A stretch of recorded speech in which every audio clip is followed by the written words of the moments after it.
penggunaan RJ ini belum jelas sehingga perlu ada peraturan pemerintah. Seperti itu sarannya atau rekomendasinya. Barangkali ini tentu harus kita hindari, Bu. Belum saja rancangan KUHP ini kita berlakukan, kemudian kita sudah menyiapkan PP-nya pula.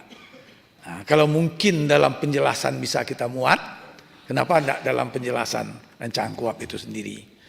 Nah, ini kan balik lagi kita zaman KUHP kita yang dulu, Bu, yang katanya karya agung, baru berapa waktu kita berlakukan, keluar yang namanya Makejapol, peraturan jaksa agung dan segala macam, Bu, untuk melengkapi kekurangan KUHP kita ini. Jadi ini belum kita berlakukan, kita sudah mempersiapkan peraturan pemerintah. Nah, jadi kalau mungkin bisa kita tampung, mungkin Ibu melalui Ibu kawan-kawan di Komnas HAM dalam penjelasan undang-undang itu bisa kita tampung enggaknya. Jadi sudah dua, Bu. Yang pertanyaan saya yang pertama, mediator independen ini dari mana ini? Kita kira-kira siapa ya orangnya? Nah, kemudian yang berkaitan dengan ini dari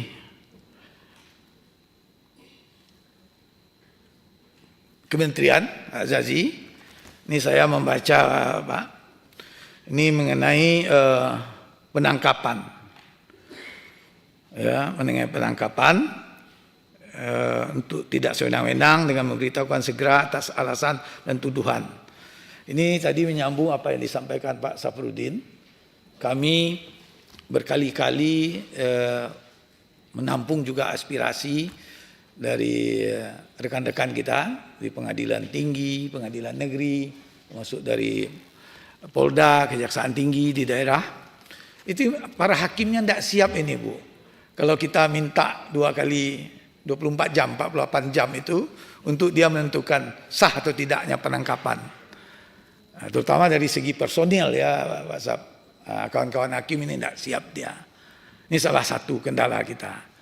Ya kita sebenarnya ya mau-mau saja. Ya di Komisi 3 barangkali kalau memang itu bisa kita laksanakan, kenapa tidak untuk melakukan pengawasan kita. Tapi dalam prakteknya ya saya menyampaikan, menegaskan apa yang disampaikan Pak Sab. Kebetulan terakhir kita kemarin ke Jawa Timur ya Pak ya. Ketemu Ketua Pengadilan Tinggi, personilnya tidak siap katanya. Mereka tidak siap secara personil. Jadi 2 hal itu barangkali yang saya kemudian juga saya melihat dari penangkapan, penahanan ini mengenai tempat tadi. Ini tentu juga berkaitan dengan kemampuan negara menyiapkan fasilitas. Ya misalnya tahanan yang masih berstatus belum narapidana dipisah dengan narapidana. Atau tahanan anak dipisah dengan dewasa. Dan ini sebenarnya di KUHP yang lama juga sudah diatur. Tapi dalam pelaksanaannya, sekali lagi, ini tentu sangat berkaitan dengan kemampuan kita. Kemudian saya juga melihat penyelidikan. Penyelidikan ini sebenarnya kan sangat teknis sebenarnya. Ya, sangat teknis, Pak. Tidak juga bisa kita atur secara rigid. Ya, bagaimana polisi melakukan penyelidikan, bagaimana seorang jaksa misalnya melakukan penyelidikan. Ini agak rumit ini. Kalau penyidikan oke itu, kita bisa diatur sedemikian rupa. Tapi penyelidikan ini, ya, ini kalau kita atur dalam KUHP ini rasanya kok agak rumit. Tapi kalau ada yang bisa, formulanya yang bisa, ini tentu kita tampung nanti. Tapi biasanya ini kan di Juknis, Polri punya Juknis, Kejaksaan punya Juknis, maka teknik penyidikan. Itu juga mengenai penyadapan. Saya sepakat ini Pak. Penyadapan ini sebenarnya sudah melanggar hak asasi orang. Ya, bagaimana kita mengontrol penyadapan yang dilakukan oleh APH yang ada ini?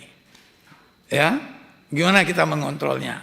Kapan kita tahu kalau dia sudah menyadap? Kecuali dewasnya ada yang tahu, internalnya. Kita kan tidak tahu kapan mereka mulai menyadap.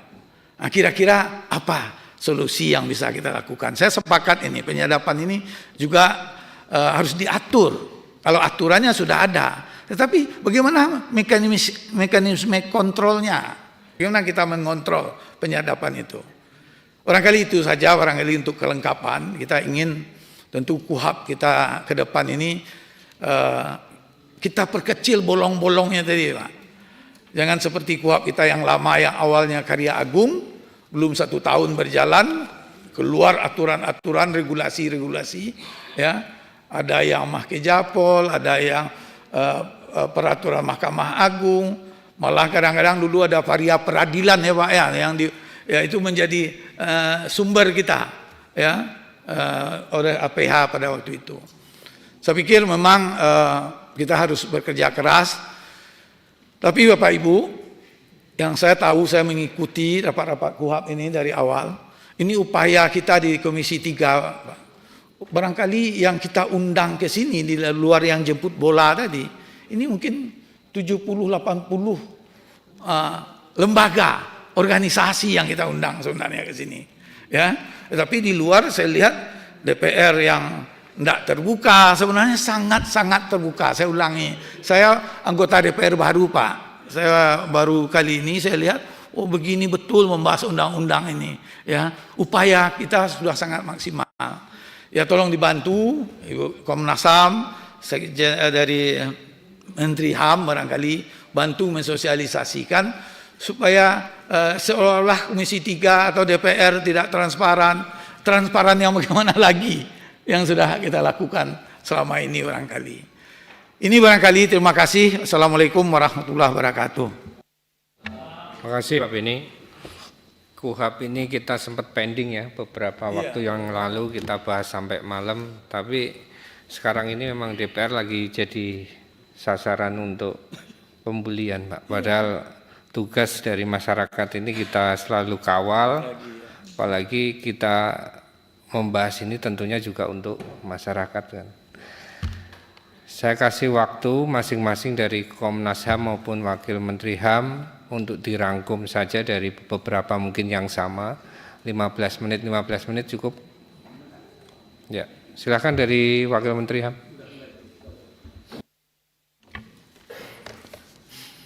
Baik, terima kasih. Yang saya hormati Bapak Pimpinan Komisi 3.